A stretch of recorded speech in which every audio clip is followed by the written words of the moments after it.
Олар пайғамбарымызды саллаллаху алейхи уассалам осылай сөйлеген. Абдуллах ибн Хишам, Алла оған разы болсын, былай дейді: біз Алла елшісімен саллаллаху алейхи уассалам бірге отырған кезде пайғамбарымыз саллаллаху алейхи уассалам Омар ибн Аль-Хаттабтың, Алла оған разы болсын, қолынан ұстап алған еді.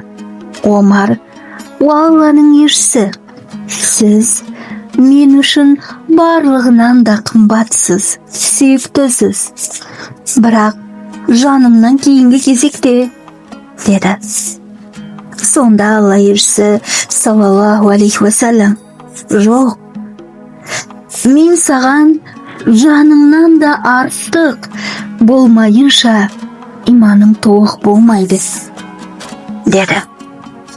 Мұны естіген Омар: «Ондай болса, дәл қазіргі сәттен бастап енді сіз мен үшін жанымнан да артық қымбат сүйікті боласыз», деп жарқын үнмен айтты. Алла елшісі саллаллаху алейхи уассалам оған: «Омар, міне енді жөн болды», деді.